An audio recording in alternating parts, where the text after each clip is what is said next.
Mari kita membuka pertemuan dan kegiatan kita pada sore hari ini dengan sama-sama membaca basmalah.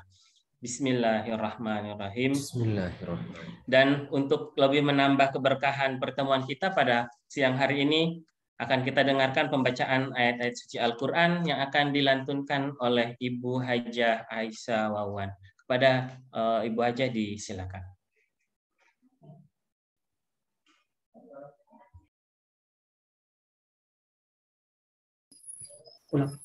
Assalamualaikum warahmatullahi wabarakatuh. Waalaikumsalam warahmatullahi wabarakatuh. A'udzu billahi minasy syaithanir rajim.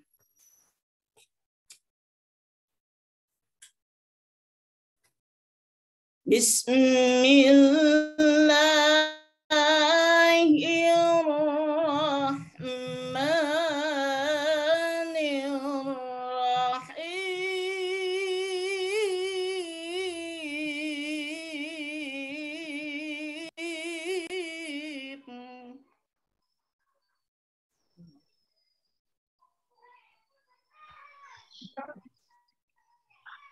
Ya ayyuhalladzina amanu kutiba alaikumus siyamu kama kutiba alal ladzina min qablikum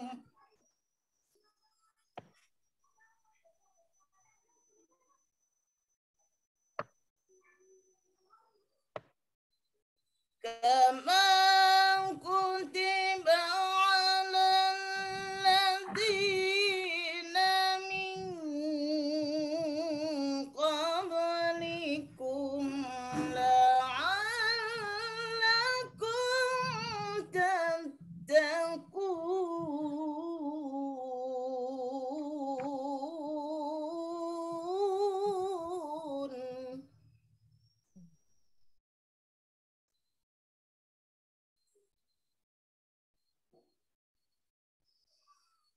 Ayyaman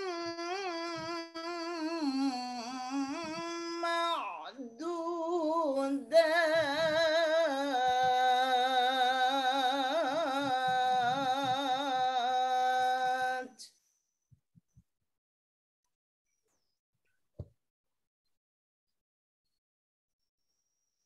Faman kana minkum maridan aw ala safarin fa'iddatun min ayyamin ukhra.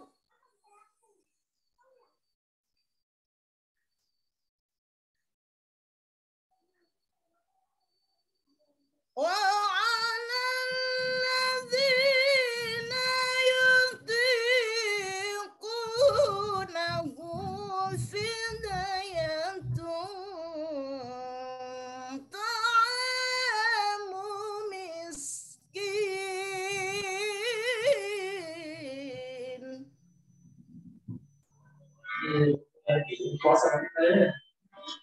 Kadian telepon.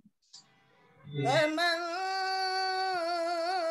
تطوع خيرا فهو خير له. Iya udah, nanti kalau jadi kan siap jangan. وأن تصوموا خير لكم إن كنتم تعلمون.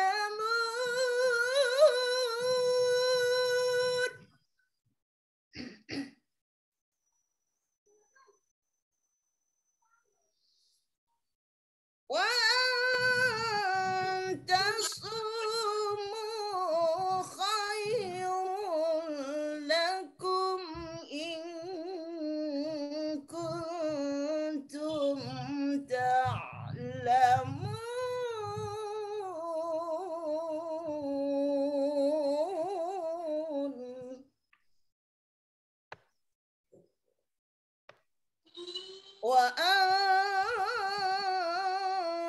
تصوموا خير لكم إن كنتم تعلمون.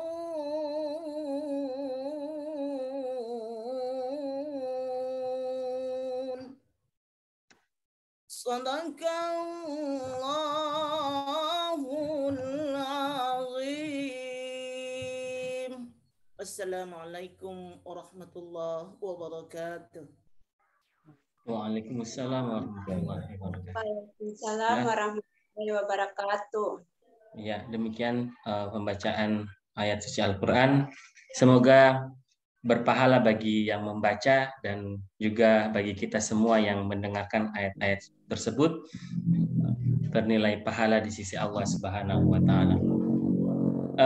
Bapak Ibu yang dirahmati Allah Subhanahu wa Ta'ala, tanpa membuang kesempatan dan waktu lagi, langsung saja saya persilahkan kepada Bapak Kepala Kantor Kementerian Agama Kabupaten Maluku Tengah untuk menyampaikan tausiah Ramadannya kepada kita, yang insya Allah pada hari ini beliau akan memberikan kita bekal berkaitan dengan Ramadan sebagai bulan tarbiyah atau Ramadan sebagai bulan pendidikan. Nah, barangkali nanti nilai-nilai pendidikan apa saja yang bisa kita ambil dari Ramadan. Nah, nanti akan kita dengarkan penjelasan dari Bapak Kepala Kantor. Untuk kepada Bapak Kepala Kantor, kami persilakan. Baik, terima kasih. Suara saya bisa didengar. Insya Allah bisa, Pak. Baik. Terima kasih kepada moderator yang telah memberikan kesempatan kepada saya untuk memberikan tausiah pada siang hari ini. Bismillahirrahmanirrahim. Alhamdulillahilladzi ja'ala syahra siyama Ramadan. Asyhadu an la ilaha illallah wahdahu la syarikalah wa asyhadu anna Muhammadan abduhu wa rasuluh la nabiyya ba'da. Allahumma salli ala sayyidina Muhammadin wa ala ali sayyidina Muhammad. Assalamualaikum warahmatullahi wabarakatuh. Warahmatullahi wabarakatuh. Alhamdulillah, kita bersyukur kepada Allah Subhanahu wa Ta'ala karena hari ini kita bisa hadir meskipun lewat Zoom atau virtual. Mudah-mudahan kehadiran ini menambah ketakwaan kita kepada Allah Subhanahu wa Ta'ala. Salawat dan salam mari kita kirimkan kepada junjungan besar kita Nabi Allah Muhammad sallallahu alaihi wasallam, Rasul pilihan yang diutus oleh Allah untuk membawa kita semua dari alam jahiliyah kepada alam teknologi. Semoga kita semua istiqomah, komitmen sebagai pengikutnya yang setia, sehingga kita bisa dapatkan syafaatnya di yaumil akhir kelak. Amin ya rabbal alamin. Ibu dan Bapak yang saya hormati, alhamdulillah, hari ini saya ingin membawakan satu ayat di dalam Al-Quran. A'udzubillahi minasyaitonirrajim. Bismillahirrahmanirrahim. Yarfa'illahu alladhina amanu minkum walladhina utul ilma darajah. Sadaqallahul azim. Ayat ini adalah sepenggal daripada ayat yang ada sebelumnya yang menyeru kepada kita untuk orang-orang yang karena ini saya berhadapan dengan para guru, maka saya ingin memberikan bekal kepada ibu dan bapak sekalian. Pada materi hari ini, mohon maaf karena tadi disampaikan untuk bagaimana saya bisa soal pendidikan yang ada dalam bulan Ramadan ini, saya ingin membawa kita, membawa ibu dan bapak sekalian untuk menyimak sejenak tentang apa sebenarnya yang dimaksudkan dengan ilmu, kemudian apa sebenarnya yang dimaksudkan dengan Allah itu meninggikan derajat orang-orang yang berilmu. Nanti ada kaitannya dengan hadis yang akan saya lihat juga. Ibu dan Bapak, ternyata memang Al-Quran itu memberikan sebuah keistimewaan bagi kita untuk dipelajari, untuk difahami, dan untuk dikaji. Maka itu sebetulnya para mufassirin itu kadang-kadang dalam menafsirkan satu ayat atau sebuah ayat di dalam Al-Quran, kadang-kadang ada perbedaan. Perbedaan itu disebabkan karena latar belakang yang mereka lakukan. Kita lihat misalnya Profesor Quraish Shihab yang kita kenal sekarang ini sebagai seorang ahli tafsir yang masih ada di Indonesia, sebetulnya dalam tafsirnya itu lebih banyak memberikan pencerahan-pencerahan kepada kita. Ya, jadi misalnya dalam ayat ini kalau yang ayat ini yarfa'illahu alladziina aamanu minkum walladzina utul ilma darajat. Allah itu mengangkat derajat orang-orang yang berilmu sebetulnya. Ini ada dimensinya dengan ilmu itu kalau kita kaitkan dengan kejujuran. Bagi seseorang yang melaksanakan tugas, ya. Jadi kalau seorang berilmu yang melaksanakan tugas untuk memberikan ilmunya itu kepada orang lain, dia yang pertama harus ada bekalnya dulu, begitu. Bekal yang pertama adalah kejujuran di dalam dirinya. Sebenarnya maka kenapa sampai dibilang harus ada kejujuran dalam dirinya? Ada juga yang mengatakan bahwa ilmu ini kan sesuatu yang bersih, jernih, gitu loh. Kalau dia bersih, dia jernih, berarti dia butuh tempat persinggahan juga itu pada tempat yang bersih. Ya. Sekali lagi, ilmu itu bersih. Ketika dia ingin singgah di suatu tempat, suatu medium, maka dia perlu juga medium yang bersih. Karena dengan kebersihan itu, maka dia akan terjamin untuk bisa menetap di situ. Tapi ketika tempat yang dia mau singgahi itu kotor, maka ilmu itu nanti tidak bisa singgah atau tidak bisa melekat pada tempat yang disiapkan itu. Karena tadi ilmu itu adalah sesuatu yang bersih. Ya. Ibu dan Bapak sebagai tenaga pengajar itu adalah orang-orang yang berilmu. Yang di dalam ayat tadi itu termasuk adalah orang-orang yang berilmu. Yang menjadi tanda tanya, apakah kita sudah bersedia, ibu dan bapak sudah menyediakan diri untuk ilmu yang ibu bapak nanti berikan, terus ilmu yang masuk itu, ibu bapak digolongkan termasuk orang yang bersih atau tidak? Atau orang yang jujur atau tidak? Itu penting. Karena kita yang dimaksudkan dengan kebersihan menurut saya adalah kejujuran yang dimiliki oleh seseorang, yang dimaksudkan adalah kebersihan, kejujuran yang dimiliki oleh seseorang untuk mentransferkan pengetahuannya kepada orang lain. Itulah yang dimaksudkan dengan kebersihan sebetulnya. Jadi sekali lagi, ilmu ini bersih, dia butuh tempat untuk persinggahan, dia butuh tempat transfer juga bersih begitu. Maka ibu bapak itu memiliki derajat yang Allah janjikan tadi. Kalau ibu merasa, bapak merasa sebagai orang berilmu, yang pertama harus menyadari dulu bahwa saya harus bersih. Bersih ini yang dimaksudkan adalah kebersihan secara lahiriah, kebersihan dengan lingkungan. Tapi yang paling pokok adalah kebersihan hati, kebersihan batin. Ya, toh. Maka itu setiap orang guru atau setiap orang berilmu, biasanya kalau dia ilmunya semakin tinggi, dia semakin merunduk. Kalau orang ilmunya semakin tinggi, itu dia semakin merunduk. Karena dia merasa bahwa ada sejenis, Allah menitipkan kebersihan di dalam dirinya. Ya, sesuatu yang bersih di dalam dirinya. Sesuatu yang bersih di dalam dirinya untuk dia jaga secara konstituen. Harus dijaga. Maka itu ibu dan bapak sebagai tenaga pengajar, yang pertama harus siapkan diri dulu untuk bisa ilmu yang ada singgah di ibu dan bapak. Yang kedua, ilmu yang dimiliki oleh ibu dan bapak supaya bisa derajatnya ini diangkat, ya kan? Karena kita memiliki ilmu, tapi belum tentu juga derajat kita akan diangkat oleh Allah. Begitu. Tapi kalau insya Allah, kalau kita sudah punya kesiapan lahir batin kita, sudah baik, kita juga ingin mentransferkan ilmu.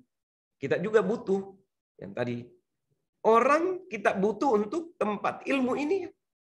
Harus ada tempat untuk dia singgah. Maka dari itu, kita harus bisa membersihkan lingkungan kita. Pertama, bersih diri. Bersih diri itu yang dimaksudkan adalah bersih dengan keluarga. Yang kedua, bersih diri dengan lingkungan di mana kita berada. Karena ibu bapak nanti akan mentransferkan ilmunya kepada orang lain. Oleh sebab itu lingkungan juga harus, ibu bapak harus mampu untuk membersihkannya. Maka seorang guru yang baik, seorang yang Allah berikan, Allah titipkan ilmu yang baik kepada dirinya, dia harus punya bekal. Bekalnya apa? Mampu mengendalikan diri. Ya, sebab ada mampu mengendalikan diri itu diartikan dengan bagaimana diartikan dengan melaksanakan sesuatu, ya kan? Tapi mampu untuk dipertanggungjawabkan. Ya. Seperti itu. Jadi pengendalian diri dikaitkan dengan pertanggungjawaban seseorang terhadap Allah. Nah, kalau sudah itu maka ilmu tadi yang kita mau berikan kepada siapapun, karena ibu-ibu dan bapak adalah guru, ilmu tadi yang kita mau berikan kepada siapapun itu akan memiliki tempat. Ya, itu akan memiliki tempat. Makanya kalau ada pelajaran, apalagi kalau pelajaran agama yang kita berikan kepada seseorang, itu biasanya ibu dan bapak ini tidak bisa dilupakan sampai kapanpun. Sampai kapanpun kalau ibu merasa ibu sebagai guru agama tidak akan dilupakan. Karena apa? Nilai agama yang ibu transferkan ke dalam batin anak-anak kita itu. Makanya ilmu ini juga membutuhkan komunikasi, bukan soal komunikasi lewat mulut saja, tapi komunikasi lewat hati kita. Makanya sebelum mengajar kita harus bersihkan hati kita. Hati tidak boleh kotor. Karena kalau hati kotor, ya ilmu tidak bisa diserap itu. Makanya kalau kata Imam Al-Ghazali, jika seseorang yang memiliki hati yang kotor, itu biasanya harus rutinitas dia melakukan zikrullah. Ala bizikrillahi tatmainnul qulub. Dia harus bisa mampu untuk berzikir, mengendalikan dirinya untuk membersihkan batin yang ada pada dirinya itu. Ibu dan bapak yang dimuliakan oleh Allah Subhanahu wa taala, yang berikut adalah jujur. Karena ilmu itu tidak bisa terlepas dari kejujuran. Kadang-kadang kita mengatakan jujur ini kan banyak orang menafsirkan. Ada yang bilang jujur ini kan ya katong bicarakan sesuatu sesuai dengan apa yang kita rasakan. Ya, betul. Jujur ini kan kita membuat sesuatu atau membuat salah terhadap seseorang, kemudian kita mampu untuk minta maaf kepada orang itu. Jujur. Karena pekerjaan ilmu, pekerjaan jujur itu juga tidak terlepas dari hati. Coba dibayangkan kalau misalnya kita tidak jujur dalam satu perbuatan misalnya. Kita tidak jujur dalam satu perbuatan, pasti yang ada dalam diri kita adalah ada di hati. Ya, ada kembalinya kepada diri kita. Kenapa tadi saya melakukan hal seperti itu? Ya kan? Padahal ketika dia mau membuat kesalahan, kemudian dia minta maaf kepada orang lain, dengan sendirinya, pasti masalahnya selesai. Soal orang lain itu mau menerima atau tidak, itu urusannya dari belakang. Tapi yang paling pokok adalah dia harus jujur terhadap dirinya. Karena kejujuran itu pada prinsipnya akan kembali kepada diri kita. Ibu dan bapak yang dimuliakan oleh Allah Subhanahu wa taala, Allah Subhanahu wa taala itu mengatakan bahwa hai orang-orang yang beriman, bertakwalah kamu kepada Allah. Ya ayyuhalladzina amanu taqullah ittaqullah. Bertakwalah kepada Allah. Takwa itu kalau diartikan sendiri ada bermacam-macam. Kalau saya bisa menerjemahkan takwa secara sederhana saja, takwa Takwa secara sederhana saja itu, misalnya contoh, kita memindahkan sesuatu dari jalan, kotoran dari jalan, itu juga sudah termasuk takwa. Karena apa? Hubungan kita adalah dengan Allah. Ketika kita memindahkan benda itu dari jalan, berarti kita ada mengingat hubungan kita dengan Allah. Tapi ada juga hubungannya dengan manusia. Maka itu kita harus bisa menjaga hubungan baik antara kita dengan Allah Subhanahu wa taala. Baik. Yang berikut adalah kita bicara tentang pendidikan tadi. Saya kembali, Allah dalam ayat ini Allah mengatakan yarfa'illahu alladhina amanu minkum walladhina utul ilma darajat. Pasti ibu dan bapak belum merasakan bahwa ibu dan bapak diangkat derajatnya sekarang oleh Allah Subhanahu wa taala. Pasti belum. Karena apa? Penilaian ibu dan bapak berdasarkan materi yang didapatkan. Itu nyata. Itu nyata. Di dalam dunia ini. Tapi Allah itu akan memberikan keistimewaan sebetulnya mulai dari dunia sampai dengan akhirat.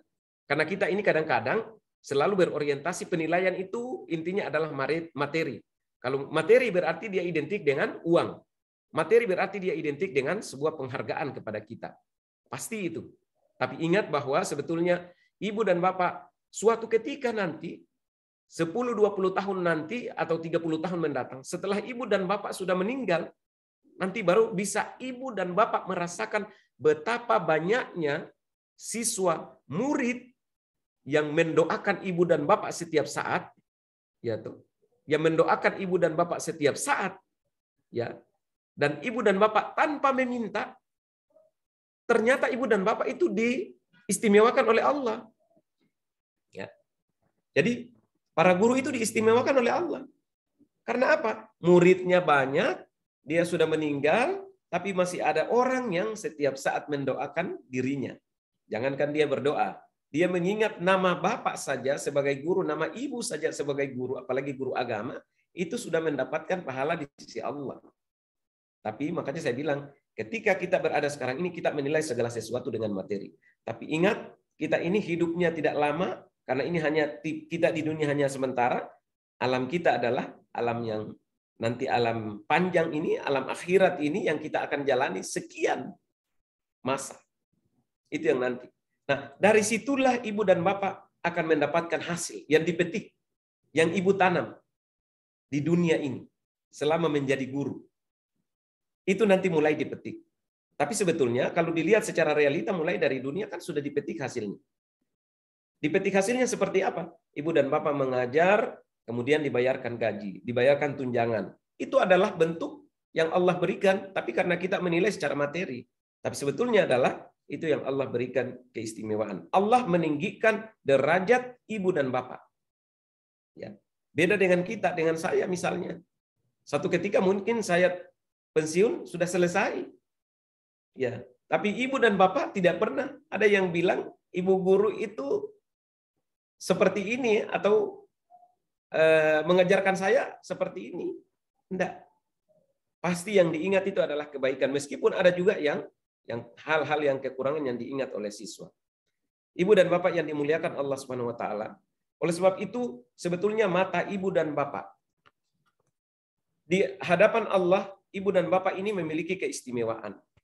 Nah, kalau keistimewaan ini tidak mampu untuk dijalani, tidak mampu untuk dilaksanakan dengan baik, tidak mampu untuk dijaga. Seperti tadi, ilmu yang ibu bapak miliki tadi, kalau tidak mampu untuk dijaga, dijalani dengan baik, maka pasti akan rugi. Yang saya khawatirkan adalah ibu dan bapak dikembalikan ke tempat yang serendah-rendahnya. Itu. Tapi kalau ibu dan bapak menjaga apa yang diberikan oleh Allah, ilmu yang diberikan oleh Allah, insya Allah ibu dan bapak juga akan dijaga oleh Allah. Dan akan ditinggikan derajatnya. Maka itu derajat kemuliaan yang Allah berikan, keistimewaan yang Allah berikan kepada ibu dan bapak harus dijaga. Apalagi di bulan Ramadan ini. Inilah tempatnya untuk bagaimana kita bisa menguasai diri kita, mengendalikan diri kita terhadap nafsu, terhadap pandangan, terhadap mata, terhadap pendengaran. Kita harus bisa kendalikan semua. Karena itu pelajaran penting di dalam bulan Ramadan ini. Ramadan itu memberikan isyarat kepada kita untuk bisa menahan diri. Ramadan itu memberikan isyarat kepada kita untuk bagaimana merasakan kondisi di mana orang di bawah, orang lain yang miskin, yang lapar, yang menahan lapar, tidak makan sama dengan kita. Mungkin pagi hari kita masih bisa merasa kuat, tapi ketika terbenam matahari atau setelah sholat asar, siapa yang memiliki kekuatan? Ya, kalau itu kekuatan fisik. Tapi kita, Allah SWT memberikan jaminan kepada kita. Oleh sebab itu kita harus bisa menjaga Ramadan ini sebaik-baik mungkin. Manfaatkanlah waktu Ramadan ini untuk bisa membangun komunikasi, untuk bisa belajar, menuntut ilmu lebih mendalam, untuk bisa membersihkan diri agar ilmu bisa masuk di dalam batin ibu dan bapak sekalian. Terakhir dari saya ingin sampaikan bahwa program ini adalah program yang bagus. Mudah-mudahan ibu dan bapak komitmen, meskipun di sini ada pesertanya tadi naik, sekarang berkurang, ingin menandakan bahwa kita semua ada punya keinginan untuk bisa belajar, untuk bisa menuntut ilmu. Inilah realita di dalam kehidupan kita, ya. Tapi saya berikan apresiasi kepada guru-guru PAI, terutama kepada Ibu Salma yang menginisiasi program ini. Mudah-mudahan Allah SWT membalas setiap perbuatan kita dengan ganjaran yang setimpal dari Allah SWT, yakni kebaikan di dunia ini sedikit, tapi insya Allah kebaikan di akhirat yang kita nantikan. Demikian yang bisa saya sampaikan kepada teman-teman, para guru semua, harus tetap istiqomah di dalam melaksanakan tugas. Sebelum mengakhiri ini, saya ingin sampaikan juga bahwa mungkin juga kita menginginkan selaku pimpinan, ya, selaku kepala kantor, saya juga menghendaki ibu bapak ini dalam hubungan kerjanya dengan kami tidak ada permasalahan, tidak ada masalah. Oleh sebab itu kami minta untuk komitmen, istiqomah terhadap apa yang menjadi kebutuhan di kantor ini, sehingga hak-hak ibu dan bapak semua di dalam bulan Ramadan ini, dan kita akan masuk di bulan Idul Fitri nanti untuk bergembira, ya, bersama keluarga, itu semua hak-haknya bisa terpenuhi. Oleh sebab itu ini menjadi catatan penting juga bagi ibu pengawas untuk mengontrol semua guru-guru, ya, supaya tidak bermasalah dengan kita, agar hak-hak mereka bisa tersalurkan dengan baik. Demikian dari saya, lebih dan kurangnya saya mohon maaf dan mengucapkan terima kasih sekali lagi. Wabillahi taufiq wal hidayah. Wassalamualaikum warahmatullahi wabarakatuh. Waalaikumsalam warahmatullahi wabarakatuh. Iya, mohon izin kepada Bapak Kepala Kantor, barangkali mungkin kita buka sedikit ruang diskusi dengan Bapak Ibu Guru PAI sekalian terkait dengan apa yang sudah disampaikan oleh Bapak Kepala Kantor terkait dengan Ramadan sebagai bulan pendidikan, ya, dan sebagaimana tadi sudah disampaikan bahwa kita sebagai guru, ya, guru PAI terutama memang punya apa ya? Ada peran besar yang sebenarnya bisa kita ambil, yang bisa kita jadikan sebagai momentum di bulan Ramadan ini. Oke, baik. Sebelumnya terima kasih kepada Kepala Kantor yang telah menyampaikan tausiahnya pada siang hari ini. Untuk itu kepada teman-teman, Bapak Ibu guru PAI sekalian, misalnya ada yang ingin disampaikan, ada yang ingin ditanyakan berkaitan dengan materi yang sudah disampaikan oleh Bapak Kepala tadi, kami persilahkan. Dari ibu-ibu maupun dari bapak-bapak, silahkan kami berikan kesempatan untuk yang ingin bertanya, ingin berkomentar, ya, atau ingin menanggapi apa yang telah disampaikan oleh Bapak Kepala tadi. Oke, silahkan Bapak Ibu sekalian.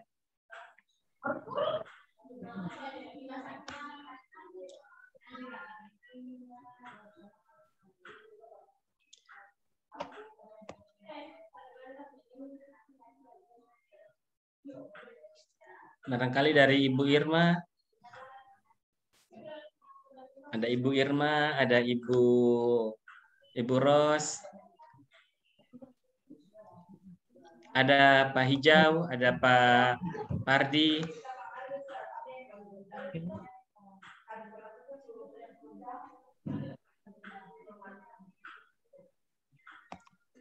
Kami persilahkan.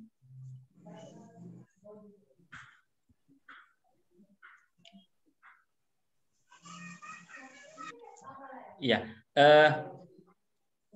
kalau dari saya sambil menunggu barangkali ada teman-teman yang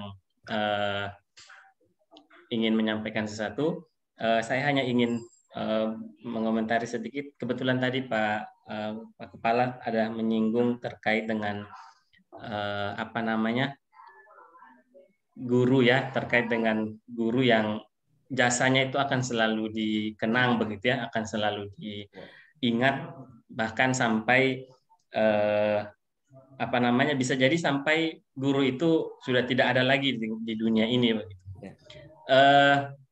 Saya jadi ingat apa namanya, yang hadis Rasulullah yang menyatakan bahwa apabila telah meninggal seorang manusia, seorang Bani Adam, maka terputuslah seluruh amal perbuatannya kecuali 3, ya, sedekah jariah, ilmu yang bermanfaat, dan anak soleh yang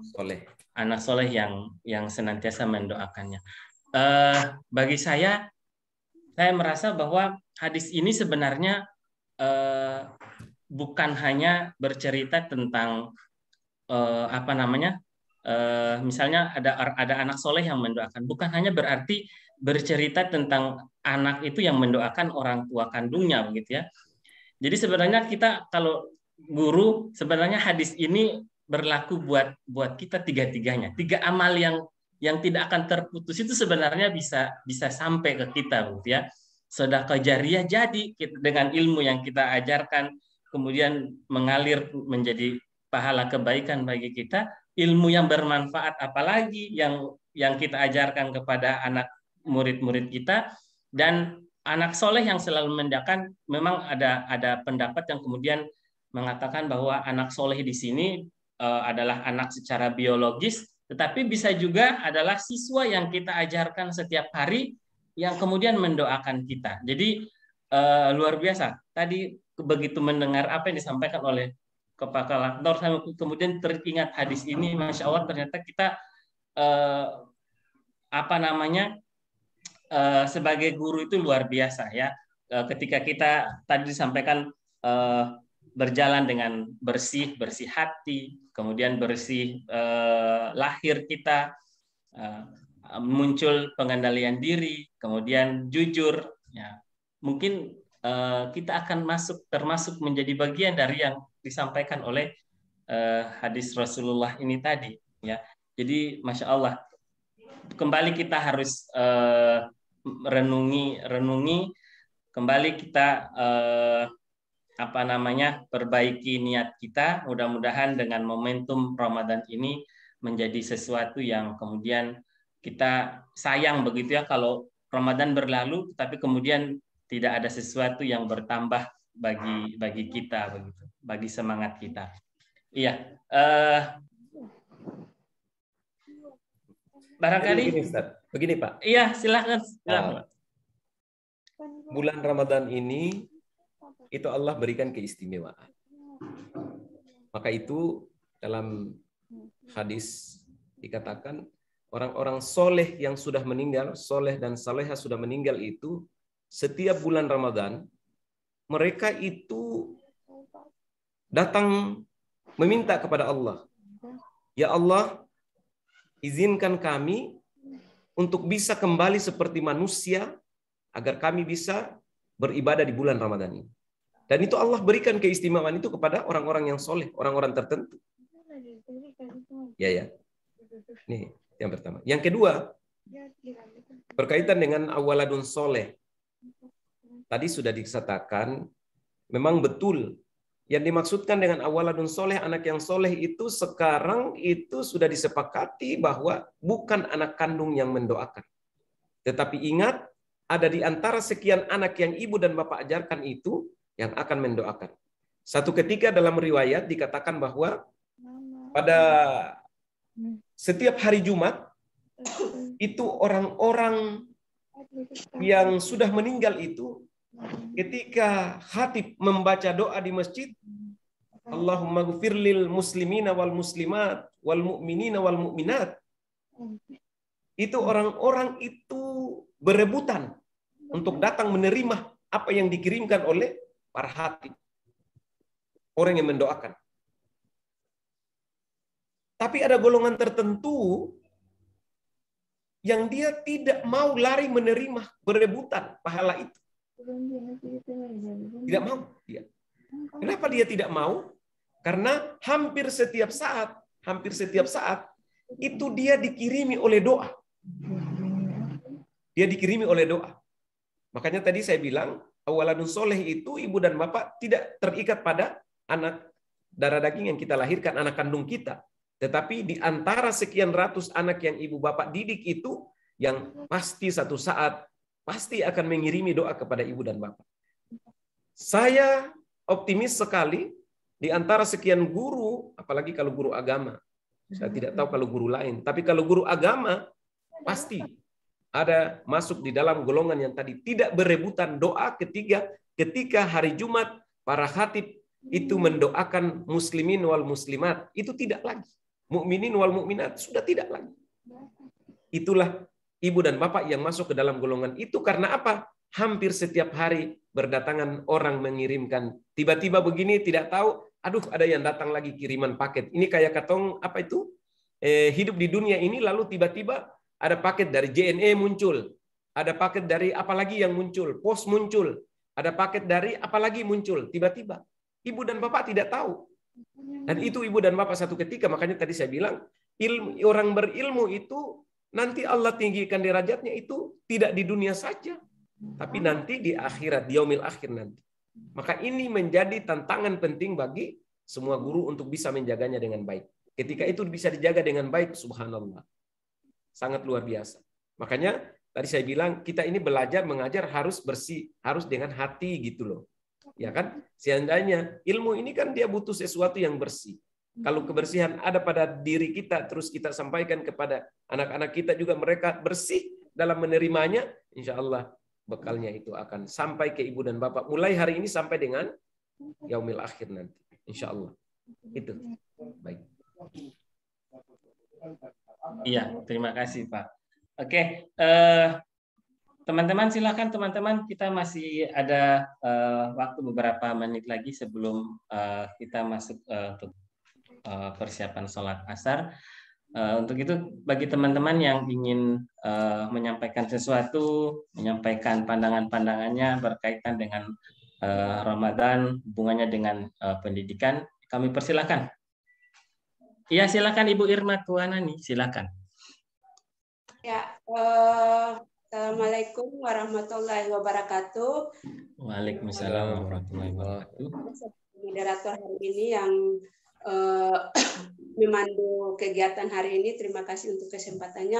Assalamualaikum warahmatullahi wabarakatuh, Pak. Waalaikumsalam warahmatullahi wabarakatuh, Bapak Taslim Tasikal. Terima kasih untuk materi yang sudah disampaikan pada siang hari ini.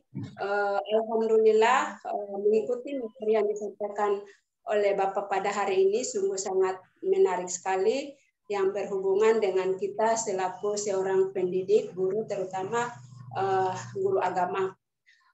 Tapi setelah menyimak apa yang Bapak sampaikan tadi, terasa menjadi satu beban moral. Kenapa? Karena selaku guru kita harus bersih. Kata bersih di sini itu ibarat satu beban yang harus dipikul, di mana kita mau menyampaikan sesuatu kepada anak-anak itu, kita mau membersihkan anak-anak, tapi kita juga harus bersih dulu. Mungkin selaku seorang guru yang dalam hal ini masih junior istilahnya, karena selain saya masih ada senior-senior yang lebih senior dari sini. Mungkin dalam kesempatan ini saya cuma ingin meminta tips saja, saran saja, atau bekal saja bagaimana menghadapi situasi yang generasi sekarang ini yang notabene tantangannya luar biasa, yang mana mereka hidup di zaman teknologi yang sangat canggih, yang kita sendiri kadang tidak bisa untuk membendung situasi itu. Lah, kita selaku guru, kita sudah berusaha semaksimal mungkin, tapi kadang usaha kita semaksimal mungkin itu kadang disalahartikan oleh siswa, bahkan sampai dibawa ke rumah juga kadang disalahartikan tindakan seorang guru terhadap anaknya. Misalnya kita harus begini, jangan begini, tapi anak ini dia menerima dengan pemahaman yang berbeda, dia kembali ke rumah, dia sampaikan kepada orang tua, membuat orang tua juga salah paham. Sehingga kita itu dalam keadaan posisi yang serba salah. Sehingga dalam kutip tanda harus bersih, harus jujur. Kita sudah berusaha, tapi kira-kira menghadapi situasi seperti itu, kira-kira ada tips, ada trik, ada bimbingan khusus yang saya perlu selaku seorang guru yang dalam hal ini masih minim dan masih junior menjalani profesi ini. Terima kasih. Wassalamualaikum warahmatullahi wabarakatuh. Assalamualaikum warahmatullahi wabarakatuh. Ya, terima kasih atas pertanyaannya. Kita kasih kesempatan dulu kepada Bapak untuk bisa menanggapinya. Iya, Ibu Irma Tuanani, guru agama di SMP Negeri 3 Masohi, ingin meminta masukan-masukan, pandangan-pandangan, tips ya yang ketika menghadapi siswa hari ini, Pak. Silakan, Pak. Ya. Sebetulnya ini kembali kepada diri kita dulu. Makanya tadi saya bilang kita harus bersih. Saya kira yang paling konkret adalah membangun komunikasi 3 arah. Ingat, ketika ada permasalahan antara guru dengan siswa, harus membangun komunikasi 3 arah, yaitu siswa, orang tua, dan guru yang bersangkutan. Sebab kadang, karena ini kita bicara di era sekarang, kita keinginan kita baik, tapi ya begitu, sampai ke, apalagi kalau informasi tentang kita itu disampaikan lebih duluan, anak menyampaikan lebih duluan kepada orang tua. Tipsnya, saya kira lebih baik kita setelah mendapatkan kondisi anak itu bermasalah, yang kedua membangun komunikasi dengan orang tua. Karena ketika kita membangun komunikasi, pasti ada jalan keluarnya. Setelah itu saya kira itu menurut saya sih, mungkin Anda juga guru-guru yang punya pengalaman yang lebih lain. Yang berikut adalah jangan lupa bahwa setiap aktivitas kita dalam proses belajar mengajar harus diserahkan kepada Allah. Ibu dan Bapak, kemarin saya sering bilang begini, ada tips yang sederhana dan murah sebetulnya. Murahnya apa? Sederhananya apa? Murahnya di mana? Murahnya begini. Ibu dan Bapak, di antara siswa-siswa yang kita punya itu 30 orang dalam satu kelas misalnya kita wali kelas. Atau 20 orang dalam satu kelas, karakternya berbeda. Tapi mungkin ada sebagian yang baik, ada sebagian yang kurang bagus. Ya kan? Kita tidak bisa bilang ada sebagian yang baik dan sebagian tidak baik. Tapi ada baik, ada kurang baik begitu. Nah, ingat, ketika kita sudah membangun komunikasi antara yang bersangkutan dengan orang tuanya tidak ditemukan, maka langkah berikutnya adalah penyerahan kepada Allah.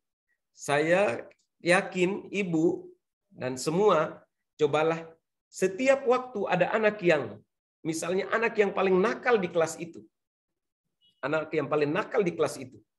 Ibu, saya minta untuk dihadiahkan surat Al-Fatihah sebetulnya. Hadiahkan surat Al-Fatihah saja. Setiap selesai sholat, apalagi di 2 waktu ini. Waktu antara selesai maghrib dan selesai sholat subuh. Hadiahkan surat Al-Fatihah kepada anak itu. Agar Allah berikan petunjuk perlindungan kepadanya. Coba diamalkan. Dia akan berubah atau tidak? Memang ini berat. Karena kita sendiri, ibu dan bapak sadar atau tidak. Tapi ibu dan bapak sendiri kan tidak pernah menghadirkan Fatihah untuk diri sendiri. Iya toh? Padahal kita sendiri ini kadang-kadang kita juga yang kita menganiaya diri sendiri sebetulnya. Nah, ketika kita menganiaya diri sendiri, kita lupa bahwa kita ini telah menganiaya diri sendiri. Semestinya kalau sebagai seseorang yang bijak, saya mengajak Anda untuk begitu selesai sholat 5 waktu, kalau ada waktu silahkan luangkan waktu, bacakan, hadirkan Fatihah untuk diri saya sendiri, untuk dirimu sendiri. Itu tips sebenarnya. Kalau itu bisa dijalani dengan baik, insya Allah Anda akan baik. Komunikasimu dengan siswa manapun pasti akan baik. Silahkan dijalani itu. Jadi untuk yang pertama, saya ajarkan, saya minta untuk kalau ada anak seperti itu tingkah lakunya, permasalahannya harus diselesaikan secara. Tapi ketika anak itu nakal, jangan langsung ke yang bersangkutan. Sebaiknya langsung ke orang tuanya. Tapi jangan sampaikan ke orang tuanya bahwa anak itu nakal. Karena itu nanti tidak menyelesaikan masalah. Karena pasti orang tuanya bela. Sebaiknya pendekatan dengan orang tua dan menggali informasi tentang anak itu baru disampaikan bahwa anak ini ada punya kelebihan seperti ini. Baru nanti disampaikan, orang tua menyampaikan kepada anak, baru nanti komunikasi 3 arah ini kalau dia sudah berjalan dengan baik pasti akan ada hasilnya. Tapi yang paling pokok itu kembalikan kepada diri untuk apa? Hadirkan Fatihah untuk apa? Kirimkan Fatihah untuk anak tersebut setiap selesai sholat. Antara 2 waktu itu. Kalau tidak bisa 5 waktu pasti tidak bisa lah. Ya. Karena kita juga kadang-kadang mau hadirkan Fatihah untuk orang tua saja susah, apalagi orang lain. Iya toh? Mau hadirkan Fatihah untuk orang tua susah. Orang tua kadang-kadang kita tidak hadirkan Fatihah, kita diri sendiri tidak hadirkan Fatihah untuk kita. Kalau saya insya Allah setiap kali selesai sholat, terutama 2 waktu itu pasti saya hadirkan Fatihah untuk diri saya sendiri. Karena saya memohon ampun kepada Allah atas semua perbuatan-perbuatan yang menganiaya diri saya sendiri. Dengan itu maka hati kita menjadi tenang, sabar untuk menghadapi segala sesuatu. Itu mungkin Ibu Irma, mungkin ada tambahan dari yang lain, ada pengalaman yang lain, silakan dibagi. Iya, terima kasih Pak. Ya, alhamdulillah sore ini kita dapat satu praktik baik ya. Kita Bapak Ibu yang hadir di kesempatan sore hari ini kita dapat satu praktik baik bahwa betul kita sering lupa ya, untuk kemudian mengirimkan sesuatu yang baik untuk diri kita begitu ya. Dan ini alhamdulillah kita dapat satu praktik baik dan mudah-mudahan kita bisa mulai hari ini kita berusaha untuk kemudian melakukannya ya. Betul sekali, saya jadi ini juga Bapak, ternyata memang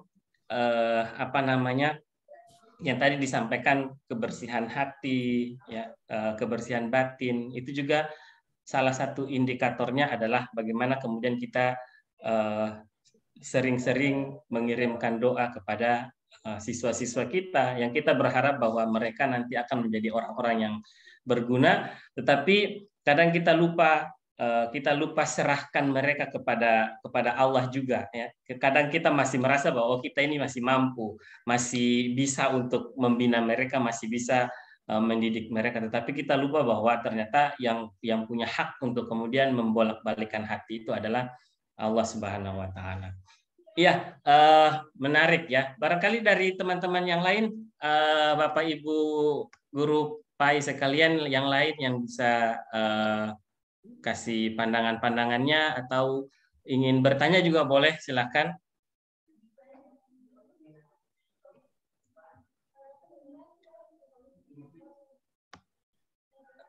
Yang ingin menyampaikan sesuatu silakan langsung saja hidupkan mic-nya.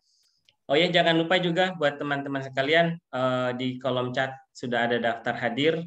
Mohon untuk bisa diisi daftar hadirnya sebagai bukti bagi kita juga bahwa Bapak Ibu telah bergabung bersama kita di pertemuan ini. Ya, silakan. Ada yang ingin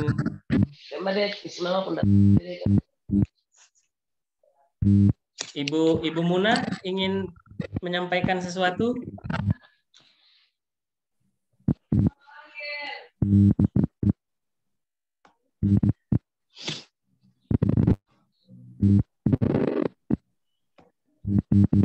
Oke, kalau misalnya sudah tidak ada lagi Bapak Ibu sekalian, barangkali sangat jelas yang tadi sudah disampaikan oleh Bapak Kepala Kantor untuk kita sekalian.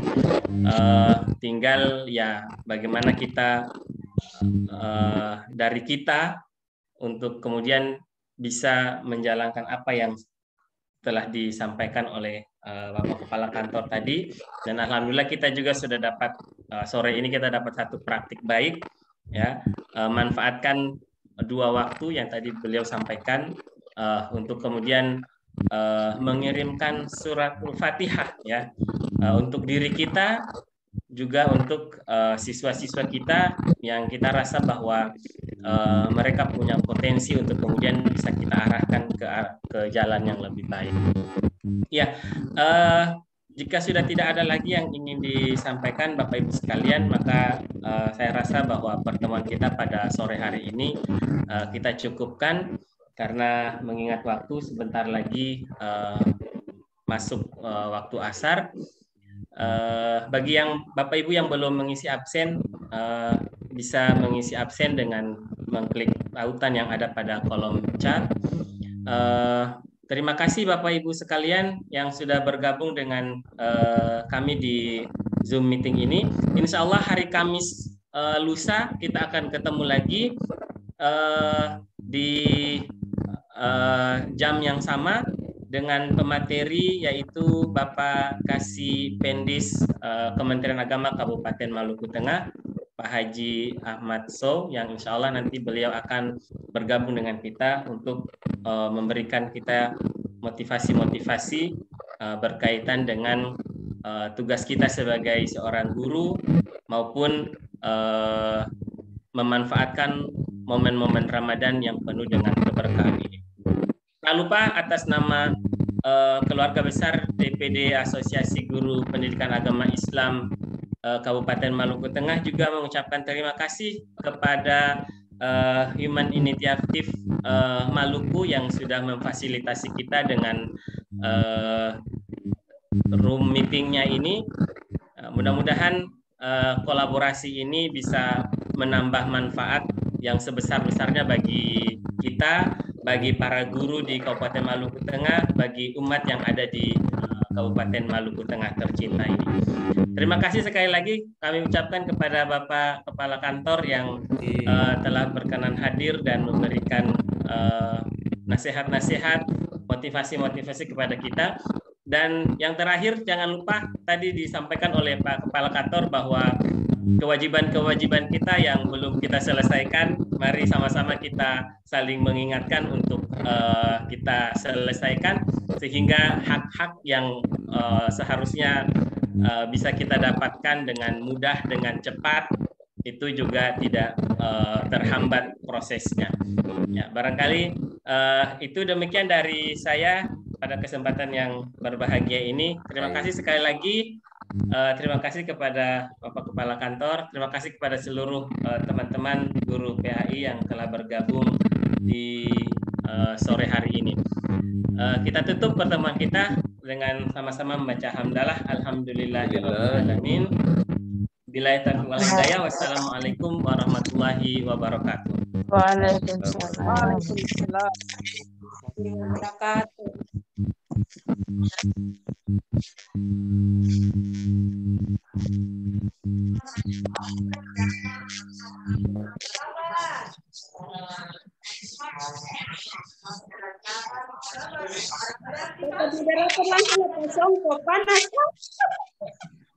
Mudah-mudahan Kamis depan lebih banyak lagi ya.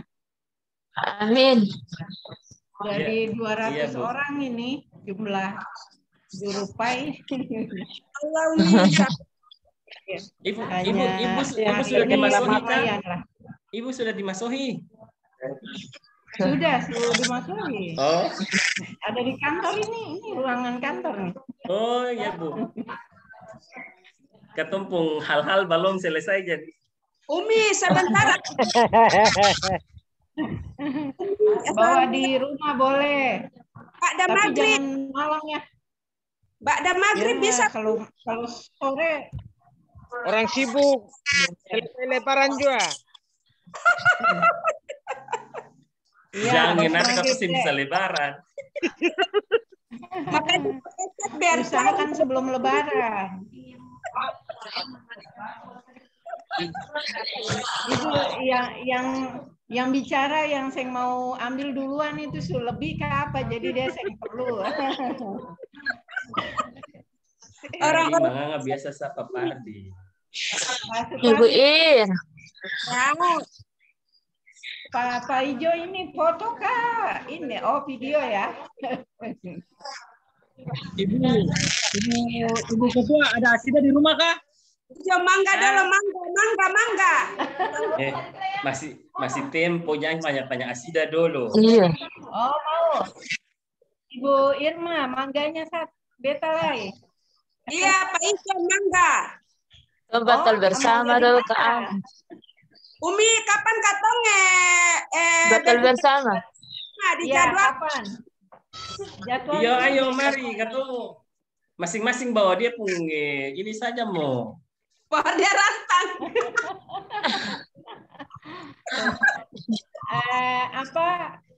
Minggu ketiga, minggu depan. Minggu depan belum pada pulang Lebaran toh? Kah sudah? PPKM. Blokir, bagaimana mau mudik? Belum cair jadi belum bisa mudik.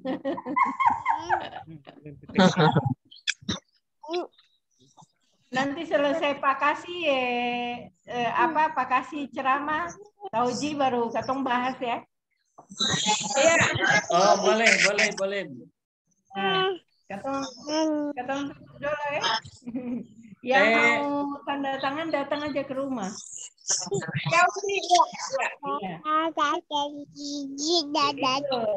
Pak Kepala bilang pengawas jangan mempersulit. Katong Harus dipermudah. Yang penting siapa dokumen lengkap. Iya, betul. Jangan dari kenyataan. Itu Onco ikut Onco.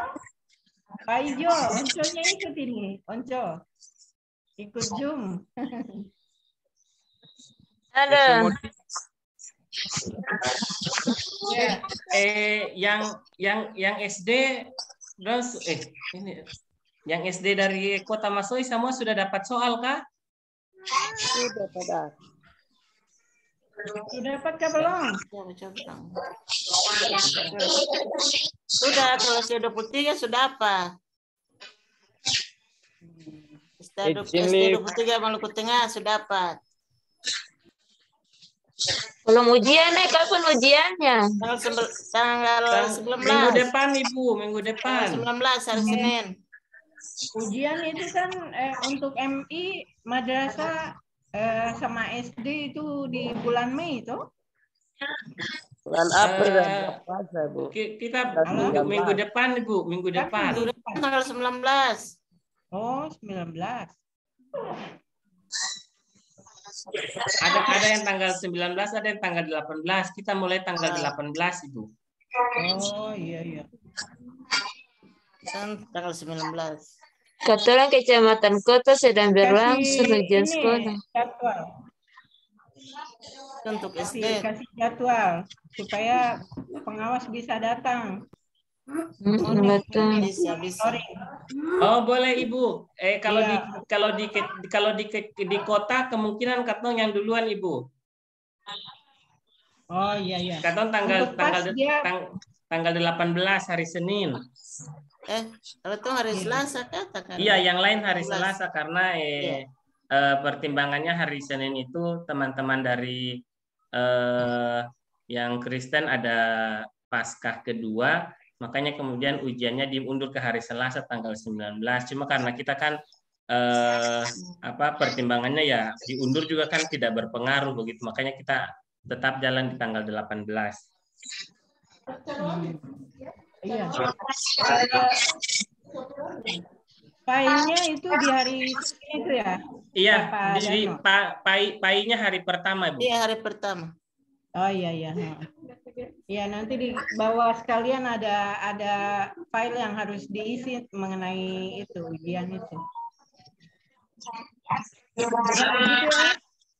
Ya, Umi. Permisi dulu. Oke, iya. Bapak Ibu jangan Ayo, lupa isi kita daftar ber- hadir yang bagi yang belum. Iya. Mau masuk aku. Darno Umi izin keluar. Ya, ya. Boleh, silakan Sama ya. teman-teman yang ingin keluar, ibu-ibu yang mau siapkan Ya. makanan berbuka. Makasih. Iya. Assalamualaikum. Waalaikumsalam warahmatullahi Terima kasih. Assalamualaikum. Insya Allah ketemu di hari Kamis.